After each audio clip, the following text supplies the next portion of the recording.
Ambiance bon enfant au domicile de la famille Thiémon, dans la commune d'Atékoubé. Normal, nous sommes à la célébration de la Noël, une fête dédiée aux enfants. Je suis très heureux de recevoir mon cadeau. Mon cadeau, c'était un train avec une tablette.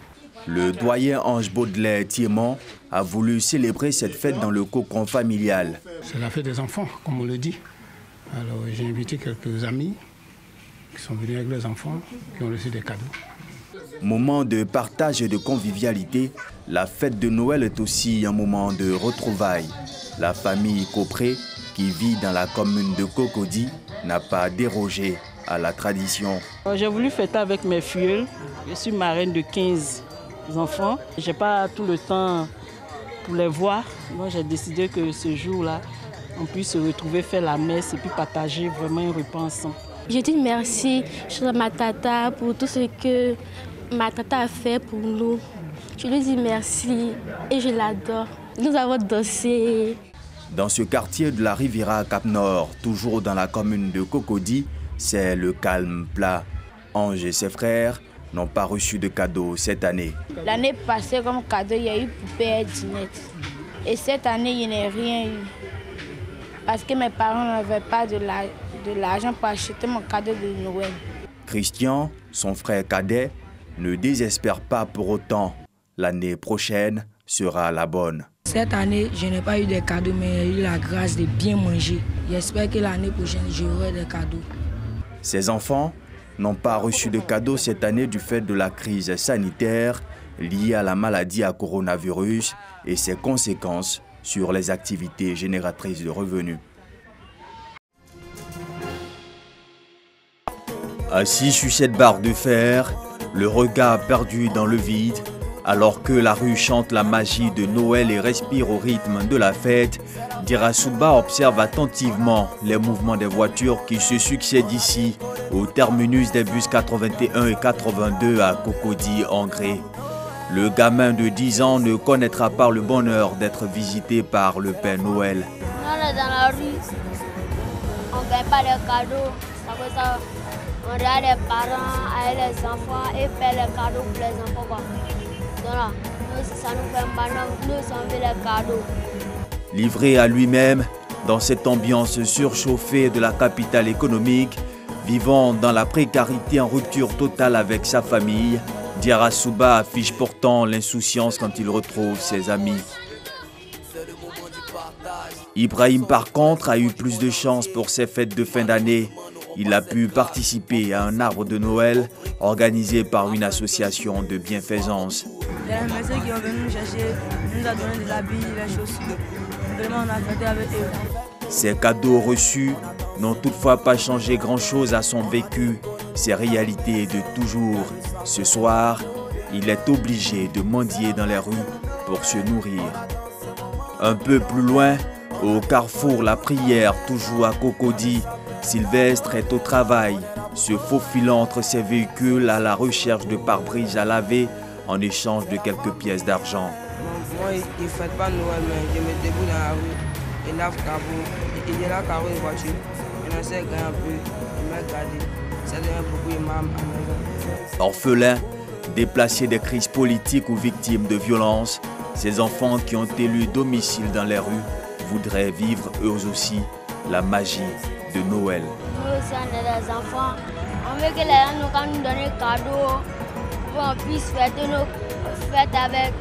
Que les gens nous regardent aussi, faire nos jouets avec.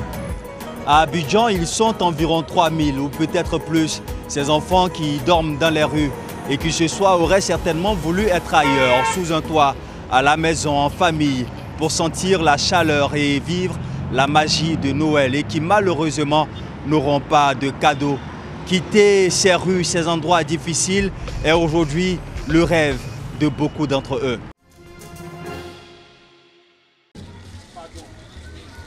Aujourd'hui est un jour spécial pour Mariam Sangaré et ses 3 enfants.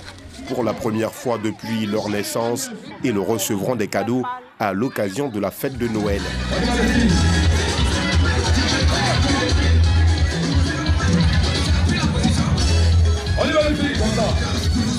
Les bras chargés de cadeaux, l'ONG Amour Bonbon a comblé 200 enfants du quartier Biabou de la commune d'Abobo. Depuis on est venu à Biabou, ça nous fait maintenant 23 ans. On n'a jamais eu de cadeau comme ça. Qu'ils ont passé à nous, chrétiens comme musulmans, on n'a pas trié tout le monde. Nous tous on est là depuis le matin, vraiment nous sommes contents, vous remercie beaucoup. Je suis content, j'ai eu le cadeau comme mes camarades. Merci à l'ONG. On les regardait dans la télé, on donnait les cadeaux. Donc aujourd'hui ils sont ici pour nous donner les cadeaux. Donc Dieu veille sur la présence de l'ONG Amour Bonbon. Une action d'amour en ces temps de fête. Un arbre de Noël dans ce quartier populaire pour donner de la joie aux enfants vulnérables, selon la présidente de l'ONG. Pour créer de la joie au niveau des familles et principalement au niveau du quartier Biabou où les enfants ont besoin de cet amour-là. Il va apporter un plus au niveau du quartier et puis permettre aussi aux familles de pouvoir être en paix. La cohésion sociale. Présents à ce rendez-vous de partage, les chefs coutumiers et religieux ont exprimé la joie qui est la leur d'avoir été associés à cet événement. L'arbre de Noël pour la cohésion, elle est une bonne chose à Washington Biabou. Du fait que nous entendons, c'est bienvenu. On remercie ces dames-là pour cet acte-là. Aussi noble, parce que le temps est difficile. C'est très dur pour nous ici, mais nous sommes très contents et très heureux. Donner un peu d'amour à ceux qui en ont besoin, aller à la rencontre des couches vulnérables. L'ONG Amour Bonbon en a fait un credo. Après Abobo Biabou, elle se rendra dans quelques villes du pays pour donner de la joie aux enfants défavorisés de la société.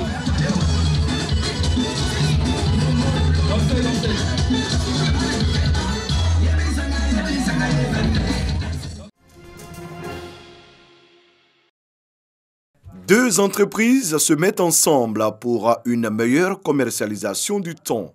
Le partenariat signé entre elles prévoit un accès facile aux conserves de thon sur le marché ivoirien. Des prix compétitifs et abordables grâce à la chaîne d'approvisionnement mise en place. Le ministère des Ressources animales et halieutiques encourage ce type de collaboration. Environ 20% des miettes de conserve proviennent de la transformation du thon, un produit de qualité qui est normalement exporté pour compléter les recettes de conserve à base de thon. Les deux structures partenaires opèrent dans le secteur depuis une vingtaine d'années.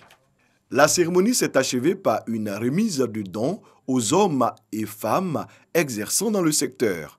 En cette période de fête de fin d'année, des présents et cadeaux ont été distribués aussi aux responsables.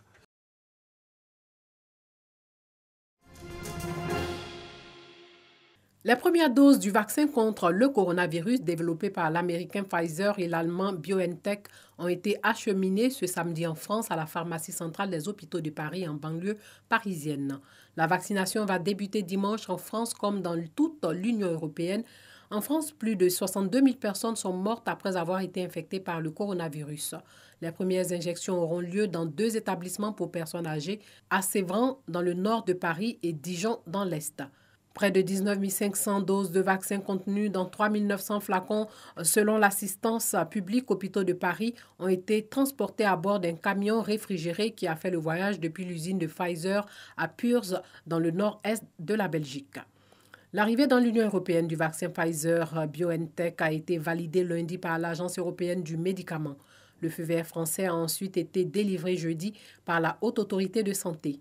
Le lancement de la campagne de vaccination est très attendu alors qu'un premier cas de contamination par le variant du Covid-19 apparu au Royaume-Uni a été détecté en France à vendredi chez un Français résidant habituellement en Grande-Bretagne.